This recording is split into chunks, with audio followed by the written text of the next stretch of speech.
Hi,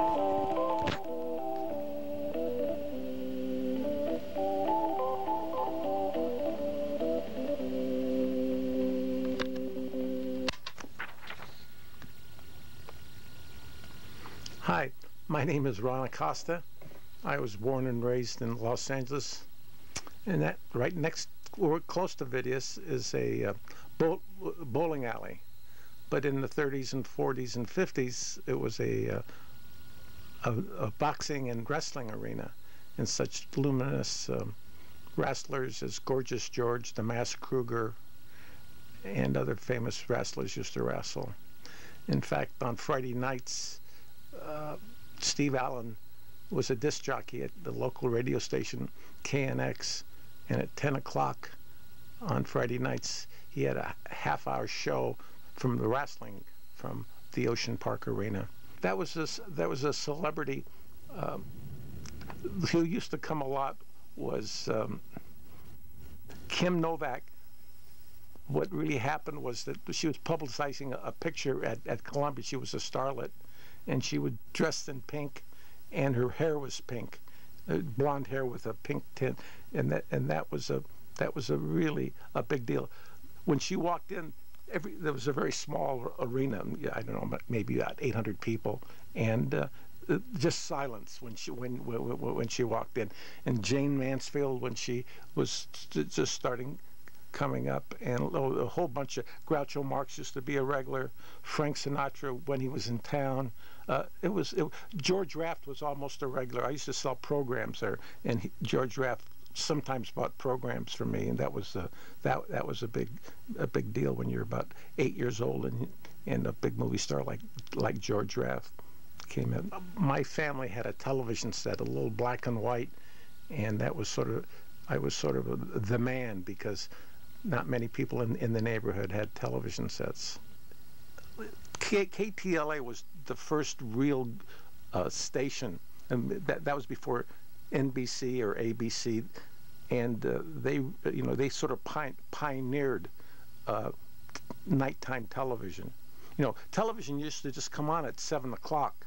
I can remember their logo, and we used to turn the television on at 6:45, so we just wouldn't miss anything, and just sit in front of the television set for 15 minutes, looking at the test pattern, and then it had the Paramount kind of stars on it.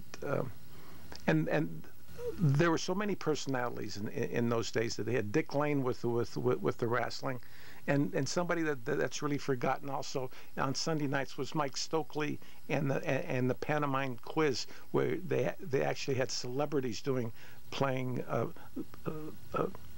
pantomime.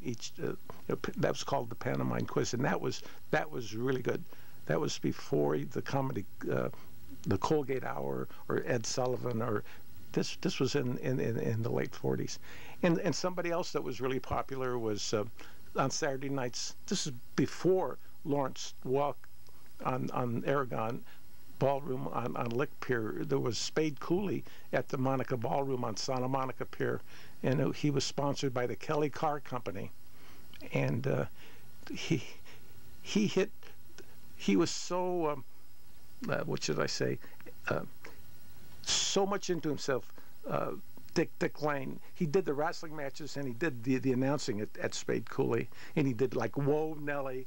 That was sort of part of the language in the wrestling matches. But Kelly, he advertised. The commercial was the Kelly Car Company, and it's a practical joke one night. That was on a Saturday night. There was a whole bunch of us watching television, and he used to hit the fender really hard. Come on in and buy this car, and the fender fell off. And that, some things like that just stay with you the rest of your life. And one of the early pioneer television personalities was Corlo Panda.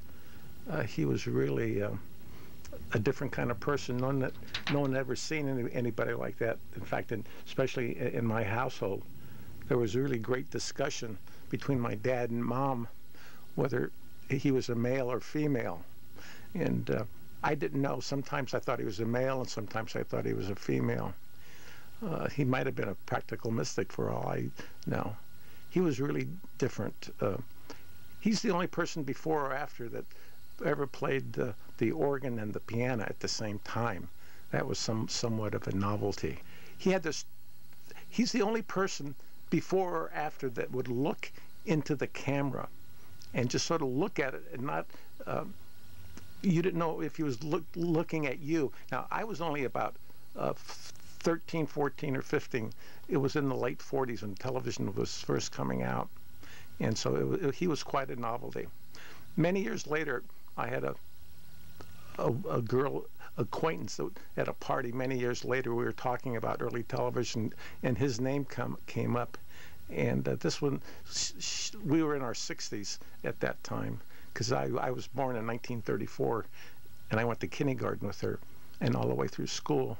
And she mentioned that when she was in junior high school, she and some of her friends used to masturbate watching him, which I thought was, she would never tell me that in 1949, but when we were in our 60s, we had a good laugh on that.